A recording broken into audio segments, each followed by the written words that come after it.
مجھے پتا تو چلے تاکہ جب میں آؤں تو مجھے کوئی ڈسکاؤنٹ تو دلوا دو. ضرور ڈسکاؤنٹ دلوا دیتا تھا لیکن ابھی میں نے جاب چھوڑ دی. اس بیچارے کو اپنی فیکٹری میں نوکری دے دی. یہ کاروبار سے دستبردار ہو چکا ہے.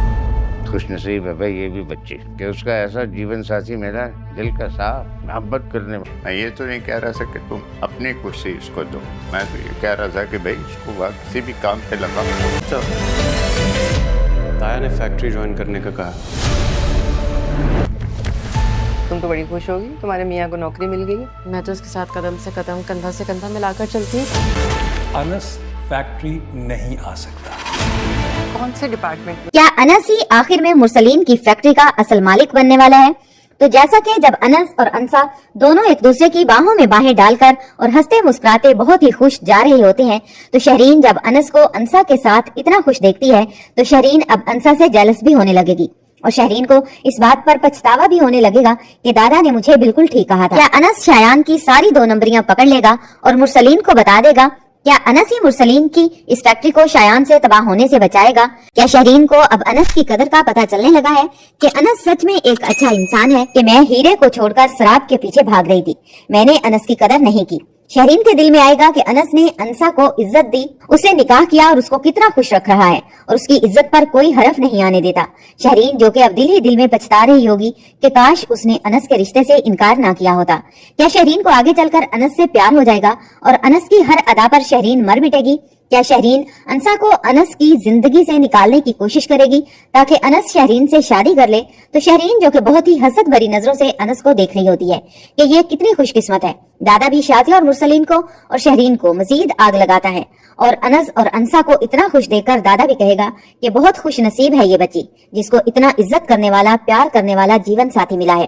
دل کا صاف, محبت کرنے والا, دلیر اور دوسروں کی عزت پر خود کو قربان کرنے والا. دادا جو کہ کہے گا کہ انس اور انسا کی جوڑی تو اللہ نے کہیں بیٹھ کر ہی بنائی ہوگی. یہ دونوں ہی ایک دوسرے کے ساتھ بہت پرفیکٹ ہیں. دونوں ایک دوسرے کے ساتھ ہوتے ہیں تو ایسا لگتا ہے کہ جیسے چاند سورج کی جوڑی ہو.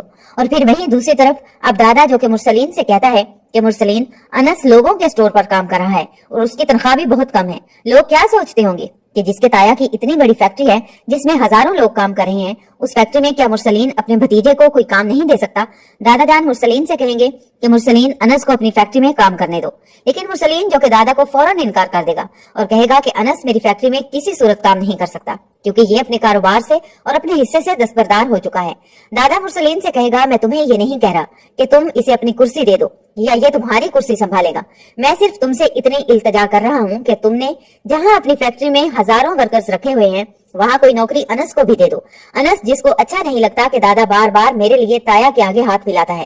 انس اپنے دادا سے کہے گا کہ دادا میں جہاں سٹور پر کام کر رہا ہوں وہ بالکل ٹھیک ہے, مجھے ضرورت نہیں ہے کیونکہ تایا جان نہیں چاہتے کہ میں ان کی فیکٹری میں کام کروں اور میری اس سٹور میں اچھی خاصی تنخواہ ہے, ہمارا گزارا ہو جائے گا, آپ رہنے دیں. لیکن دادا پھر بھی مرسلین سے کہے گا, اور مرسلین جو کہ لاسٹ وارننگ دادا کو دیتے ہوئے کہے گا کہ ابو میں آپ کو آخری بار یہ بات سمجھا رہا ہوں کہ انس فیکٹری کبھی بھی نہیں آئے گا اور آج کے بعد آپ مجھ سے دوبارہ یہ بات کبھی نہیں کریں گے, کیونکہ مرسلین کو اس بات کا ڈر ہے کہ اگر انس فیکٹری میں آ گیا اور میری فیکٹری میں کام کرنے لگ گیا تو کہیں انس کل کو اس فیکٹری پر قابض نہ ہو جائے اور اپنا حصہ نہ مانگنے لگ جائے. مرسلین اسی ڈر کی وجہ سے انس کو فیکٹری کے قریب بھی نہیں آنے دینا چاہتا. مرسلین کے وہاں سے چلے جانے کے بعد انس دادا سے کہے گا کہ دادا میں نے آپ کو کتنی دفعہ منع کیا ہے کہ آپ میرے لیے کبھی بھی کوئی چیز تایا جان سے نہ مانگا کریں اور نہ ہی میری جاب کی بات کیا کریں. انس کہے گا کہ دادا جان جو کچھ میرے نصیب میں لکھا ہے وہ مجھے ضرور مل جائے گا اور مجھے جو ملا ہے میں اس پر خوش ہوں, راضی ہوں. آپ کیوں بار بار تایا جان سے یہ بات کر کے مجھے ان کے سامنے ذلیل کرواتے ہیں, مجھے اچھا نہیں لگتا. اور وہیں دوسری طرف شازیہ وہ جب انس اور انسا کو دیکھتی ہے تو شازیہ انسا کو طنز کرتے ہوئے کہے گی کہ تم تو بڑی خوش ہوگی کیونکہ تمہارے میاں کو نوکری جو مل گئی ہے. شازیہ انسا سے کہے گی چلو دیکھتے ہیں کہ تمہاری یہ خوشی انس کب تک برقرار رکھتا ہے اور تمہارے خرچے کب تک اٹھاتا ہے. جس پر انسا شازیہ سے کہے گی کہ میں تو بہت خوش ہوں, اگر انس کو نوکری نہ بھی ملتی تو مجھے اس پر کوئی اعتراض نہیں تھا اور میں تو اپنے شوہر کے ساتھ کندھے سے کندھا ملا